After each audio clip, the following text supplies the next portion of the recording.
నేను ఇన్ని కార్యక్రమాలు చేశానంటే పత్రి గారు నాకు చెప్పింది ఏంటంటే, ఒరేయ్ నేను బుర్ర పెట్టాను, నువ్వు బుర్ర పెట్టొద్దురా అని చెప్పాడు. అందుకనే నేను ఈ పొద్దున్నుంచి వీళ్ళందరూ పీఎంసీ గురించి చెప్తున్నారు, నేనేమీ చెప్పట్లా. కారణం అదే. నేను చేయాల్సినవి చేస్తున్నాను, నేను బుర్ర పెట్టాను, మీరు పని చేయండిరా అన్నారు. నేను అందుకనే ఇన్ని పనులు చేయగలుగుతున్నాను. సో ఇప్పుడు ఇలాంటి టీము జిల్లాలోనూ ప్రతి మండల వారీగా వస్తే, ఇప్పుడు శేఖర్ వస్తాడు పిఎంసీ చేయాలని, నేను తీసుకెళ్తున్నాను. కానీ అక్కడ ఎవరు రిసీవ్ చేసుకునే వాళ్ళు కరెక్ట్గా లేరు. అందుకోసం ఇవాళ ఈ కార్యక్రమం మేము చేసేవాళ్ళు అందరూ ఉన్నాం. సో ఆ మార్పు ఇప్పుడు వస్తుంది. అది ఇప్పుడు పట్టకరాదు అని చెప్పారు పత్రి గారు. హనుమంతరాజు గారు వచ్చే వరకు నాకు తెలిసి 2004 నుంచి ఒరే నువ్వు ఉద్యోగం రాజీనామా చేసి నువ్వు పిరమిడ్ ఛానల్ పెడతాను, నువ్వు రావాలి రాని నేను ప్రత్యక్షంగా ఎంతోమందిని అడగటం నేను చూశాను.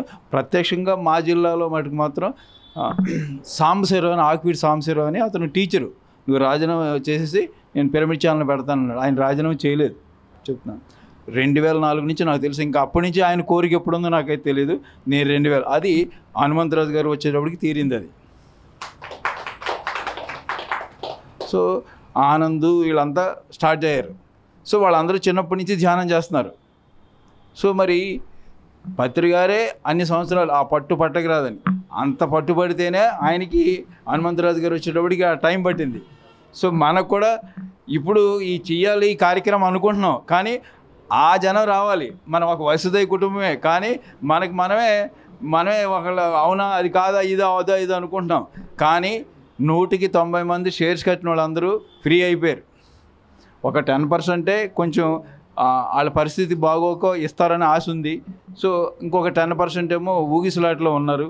సో వాళ్ళు కూడా ఎప్పుడైతే మనం అందరం పబ్లిక్లోకి వెళ్ళి ఈ విషయాలన్నీ చెప్తాం, షేర్ వాళ్ళంటే మీరు ఈ పిఎంసీ ఛానల్కి ఓనర్షిప్ అని చెప్తాం.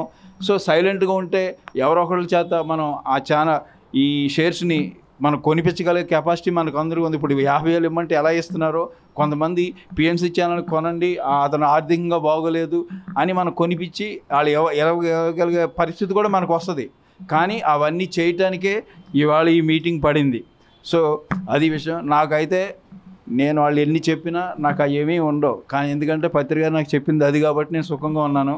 ఆ బుర్రలో పెట్టుకునేది నాకు ఏ పని చెప్పారో ఆ పని చేసుకుంటూ వెళ్తాను. సో నాకు అప్పుడు పత్రి గారు ప్రత్యక్షంగా కనపడేవారు. ఇప్పుడు నాకు ఆంజనేయ స్వామి ఉన్నాడు. ఇంకేంటి నాకు ఇంకేం భయం లేదు. సో అది విషయం. ఆయన ఇప్పుడు నేను కొన్ని విషయాల్లో స్పీడ్ అవుతాను. ఆ స్పీడ్ అయినప్పుడల్లా ఆయన అడిగాను, నీకు ఎవరన్నా పిఎంసీ ఛానల్లో గనక నీకు ఎగ్నెస్ట్గా వస్తే వాళ్ళకి థ్యాంక్స్ చెప్పి వచ్చే అన్నారు. నేను ఈ మధ్యన అలాంటి పనులు చేసుకుంటూ వస్తున్నాను. Thank you.